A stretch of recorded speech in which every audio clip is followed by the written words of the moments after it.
Tonight we will be doing presentation number 4, and we will be looking at a nice, easy topic, but a very important subject for our health. We'll be looking at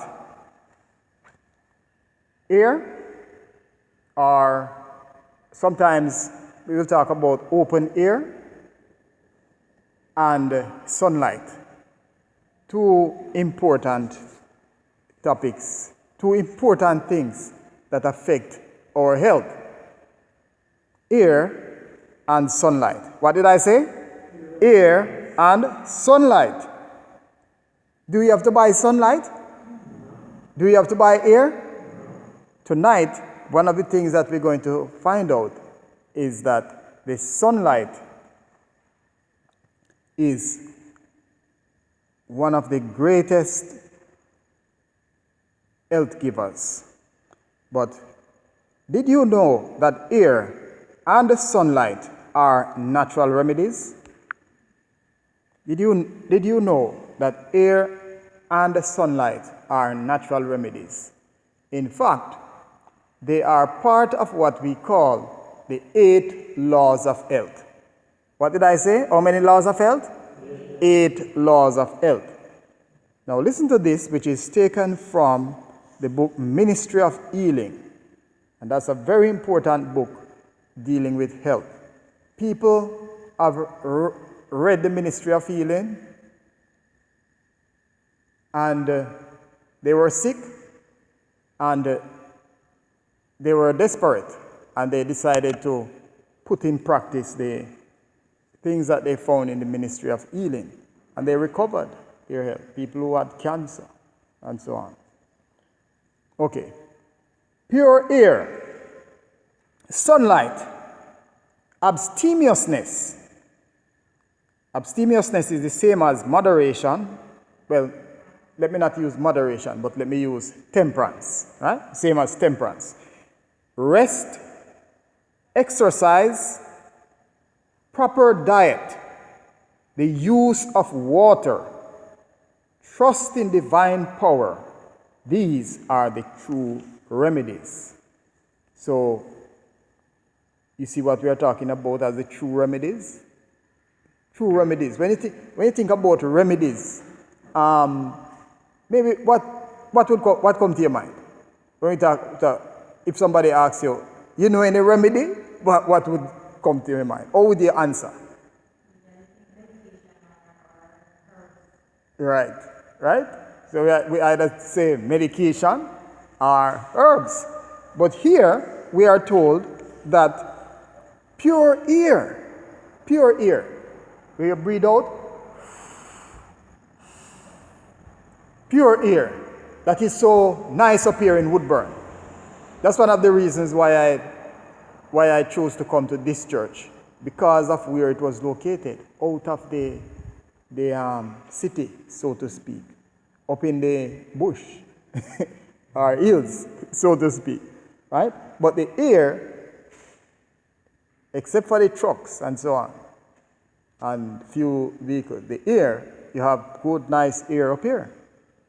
Sunlight, abstemiousness, right, or temperance, rest, exercise, very important, proper diet, the use of water, both outside of our body, inside of our body, trust in divine power. You have many people who are talking about health these days, but they have no interest in the divine. They have no interest in God. And we have to be careful too, and listen to people who say that they are guiding us in the way of health, that they understand that Jesus is the head of the medical profession, that Jesus is the great physician. Anyone who is restored to health, it is Jesus who restores that person. Right? So trust in divine power. Every person should have a knowledge of nature's remedial agencies and how to apply them. So the topic that we are dealing with, as we said earlier, is pure air and sunlight. So the point from this is that just to let us be aware that the pure air and the sunlight is an important natural remedy. Something else on pure air. From the same book, Ministry of Healing, it says this. That's page 263. Ministry of Healing, page 263. It says this. The pure air, the what? The glad sunshine. We're talking about air and sunshine. The flowers and the trees, the orchards and vineyards and outdoor exercise amid these surroundings are health-giving, life-giving. So you see how Jesus, what are Jesus' views concerning the outdoor lifestyle, the vineyards. Maybe that's why Brother Brian lives so long, because he's out there in the vineyard. He's not experiencing a city life. He's there where he can get the good fresh air, right? The sunshine can be on you. All right? So, pure air and sunlight, very important to our health. Now, Jesus is our example. What about Jesus? How did he live? Did he spend most of his time indoors? Or did he spend most of his time outdoors? And is he an example for us? During his ministry, and this is from the same book, Ministry of Healing, page 52. During his ministry, Jesus lived to a great degree an outdoor life. What kind of life did Jesus live? An outdoor life. His journeys from place to place were made on foot, and much of his teaching was given in the open air. So Jesus did some talking in the synagogues and so on, but most of his teaching was done in the open air. In training his disciples, he often withdrew from the confusion of the city to the quiet of the fields as more in harmony with the lessons of simplicity, faith, and self-abnegation he desired to teach them. So Jesus lived to a great degree an outdoor life where he spent a lot of time outdoors, among the flowers and the trees, and by the seaside, and he did most of his teaching in that way. So Jesus is an example for us. We should also strive to be outdoors as much as we can, getting outdoor exercise, breathing the good fresh air from outdoors. Right? Now, the question is, are you neglecting your health are we neglecting our health by our actions?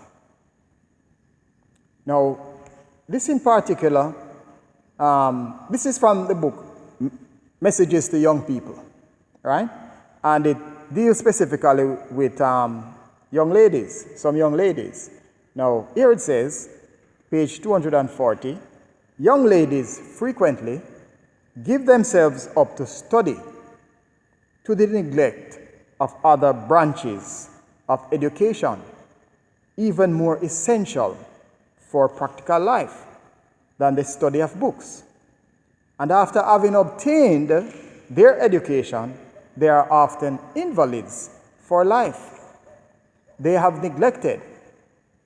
Listen to what they have neglected. They have neglected their health by remaining too much indoors. You hear that? Deprived of the pure air of heaven and the God-given sunlight.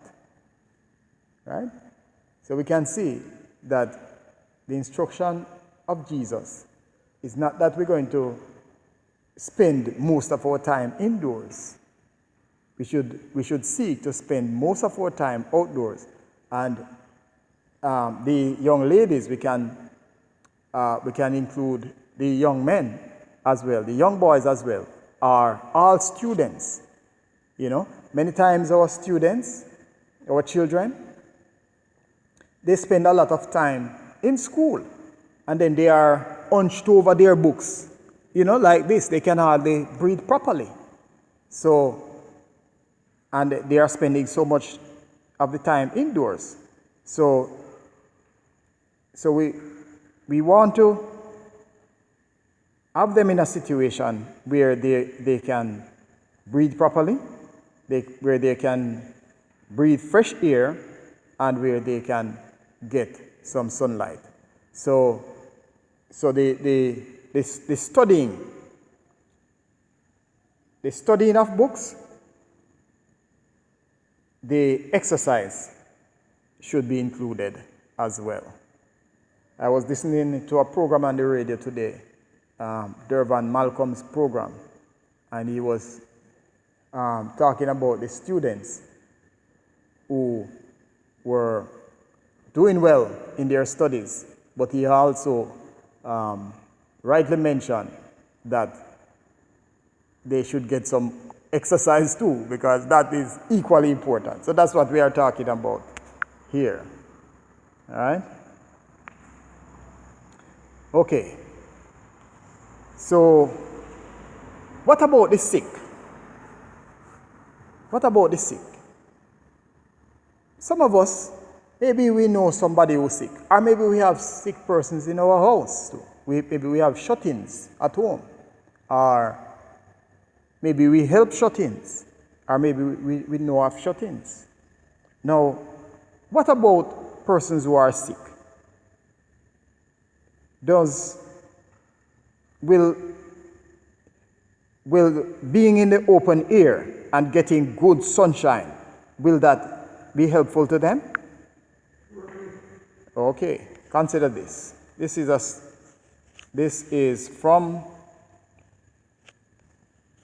statement goes like this: those who care for the sick should give special attention to diet. To what? Diet. To cleanliness. Right? That's very important. To fresh air. And exercise.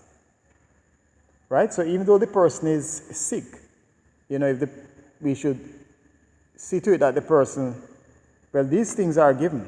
Good diet, very important. Cleanliness. Person must be kept clean. And the person must have fresh air. So elsewhere it talks about the sick room, or the place where the sick person stays. Air should be passing through that room to keep the air fresh. And this will also help to protect not just the person who is sick, but also those who attend the one who is sick.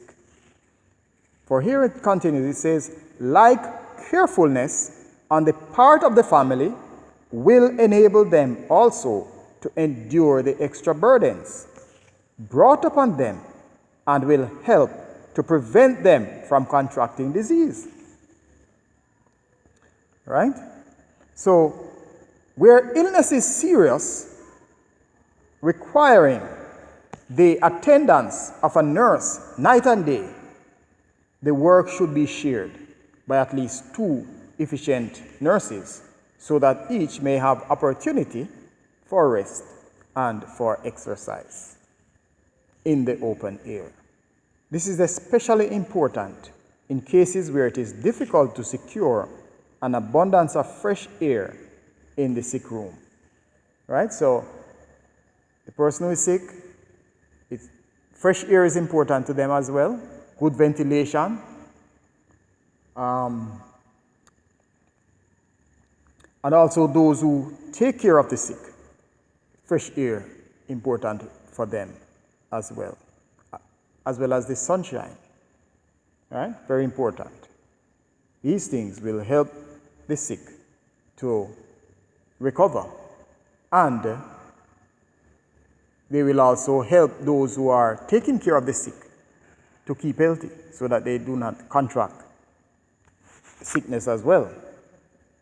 And if the disease is contagious or catching, it will certainly help to strengthen the resistance to disease of the helpers. Next point. Sunlight. Okay. Another statement on sunlight and the sick. It says, exercise and a free and abundant use of the air and sunlight, blessings which heaven has freely bestowed upon all, would give life and strength to the emaciated individual. And this is Counsels on Health, page 53. Right? So sunshine, the sunlight, the air, blessings from heaven, blessings from God. These things will give life and strength to the emaciated individual, to the sick person, the person who is sick. Right? So the person being sick and in the home, now we know, or maybe you knew it before, that we want to ensure that the person get as much sunlight as they can manage, and also fresh air, very important. Yes.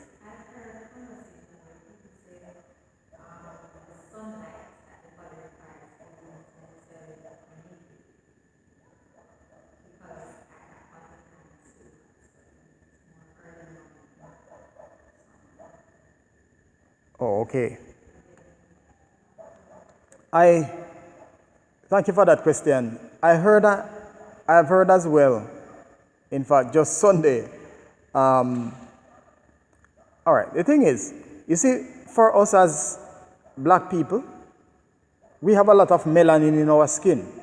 Now the melanin, the more melanin you have in your skin, is the more sunlight you need to convert to make it the vitamin D. Right? So we as black people, we need more sun than the white people. So many of those things, those ideas, they kind of refer to white people or people with the lighter skin. So, in fact, the lady who was giving the talk said, for us, the sun that would be best for us probably is the midday sun, you know. So for us as black people, we need more sun. So the more sun we get, the better. Early morning, we need more sun. Spend time in the open air and in the sunlight. Did that help? Okay. All right. Okay. Continuing. So, how important is sunlight in the rooms, in the house that we live? Should we lock up our house and don't allow the sunlight in? No, because if your house is light, you won't get sufficient air, and the sunlight that comes through the opening that can help. Okay. So you should be that sunlight inside is good. Yes. All right. Yes. Good. Because that is what this says here. This is from the book Counsels on Health. It says sunlight in the home. And the reading goes like this. If you would have your homes sweet and inviting, make them bright with air and sunshine.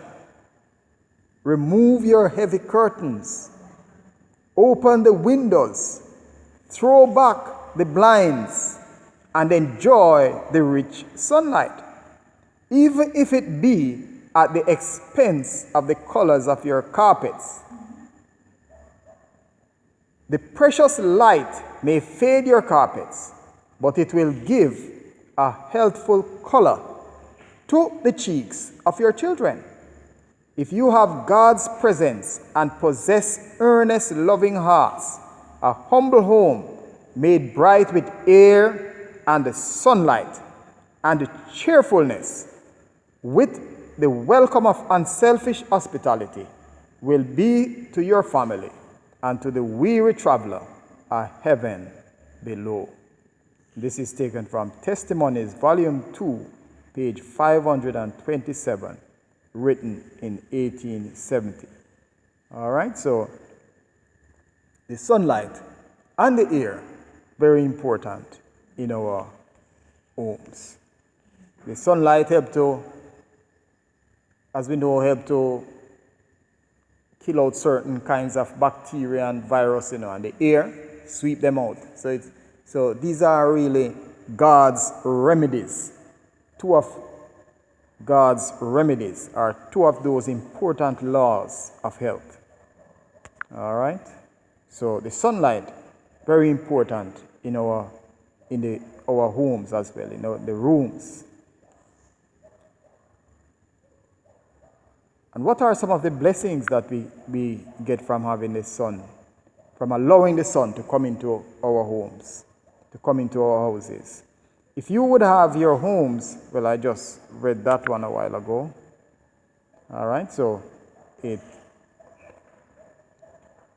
how does sunlight benefit students? Many a student. How does sunlight benefit the students?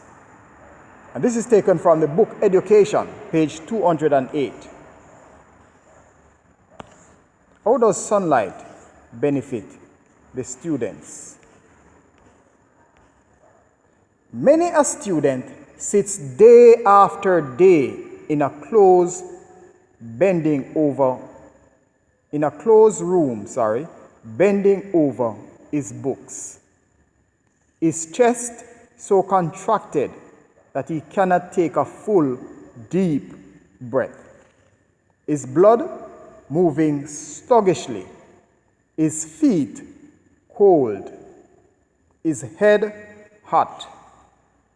The body not being sufficiently nourished.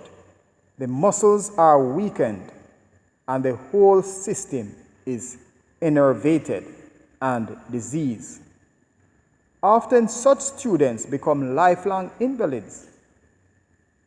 They might have come from school with increased physical as well as mental strength, as they pursued their studies under proper conditions, with regular exercise in the sunlight and the open air. The student who with limited time and means is struggling to gain an education should realize that time spent in physical exercise is not lost. He who continually pores over his books will find after a time that the mind has lost its freshness. All right, so we have to encourage our students, our children who are students. Don't just stay there, bend over your books all day, right? It is important to put yourself in a position to get good, fresh, to get some deep breaths, get a little sunshine. So take a break sometimes and go outside or sit in a way where you can breathe properly. All right, so we have to encourage and teach our children that they learn these things, and it will certainly help them, help to safeguard their health.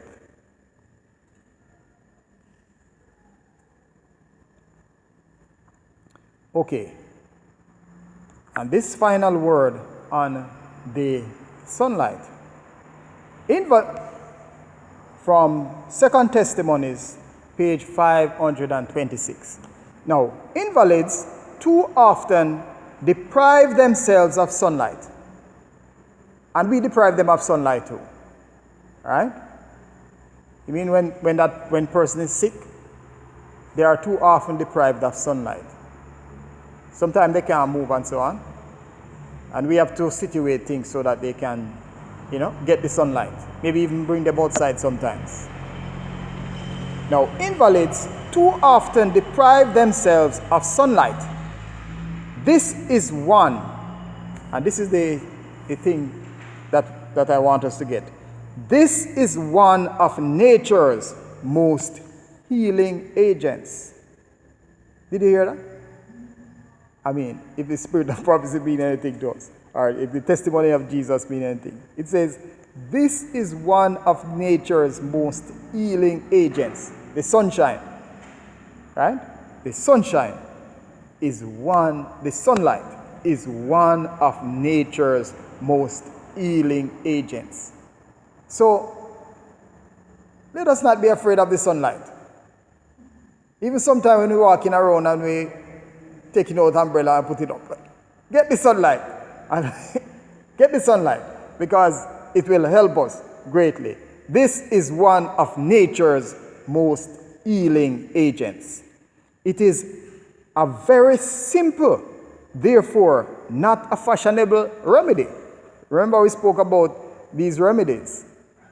To enjoy the rays of God's sunlight and beautify our homes with its presence. Fashion takes the greatest care to exclude the light of the sun from parlors and sleeping rooms by drooping curtains and closed shutters, as though its rays were ruinous to life and health. It is not God who has brought upon us the many woes to which mortals are heirs. Our own folly has led us to deprive ourselves of things that are precious, of blessings which God has provided and which, if properly used, are of inestimable value for the recovery of health. If you would have your home sweet, well, I read that part already, right? So the importance of the sunlight is stressed as one of heaven's choicest blessings, as one of the most healing agents. So from our little group here, if we used to just lock up our house and don't allow sun in, then we know that if we change it, it will enhance the health. It will enhance our own health and the health of the members of the family. If we exclude the air, I sleep with my window open still. The only reason why it will be closed is if rain falling. If I tell you, sometimes I'm sleeping and is the rain wake me up, I have to jump up and lock the window, or water would come in that way. But I keep the window open. And then when I go out in the days now, I let I part the curtains so that the sunlight can come in, and also that air can come in. Right? So we have been talking about sunlight and air, including open air and the air that we breathe, ventilation. Very important parts, very important aspects of our health. And just to repeat, the first thing that I read, which is taken from the Ministry of Healing, page 128. This we must try and remember. Pure air. What did I say? Pure air. Sunlight. Sunlight, right? Abstemiousness. Rest. Exercise. Proper diet. the use of water, trust in divine power. These are the true remedies. So, if anyone asks you, my brethren, from this night onwards, what are the true remedies? We know what to tell them. Pure air. It's not drugs, it's the true remedy. Or even herbs for that matter. These are not the true remedies. Pure air, exercise, proper diet, the use of water, right? These are the true remedies. Trust in divine power. Trust in God. All right? Now, our final text is 3 John 2 that we read earlier. And you probably know it by this. 3 John 2, it says, God's desire for us. He says, Beloved, I wish above all things that thou mayest prosper and be in health, even as thy soul prospereth.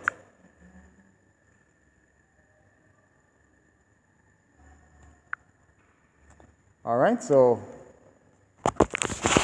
that's the end of our presentation for tonight.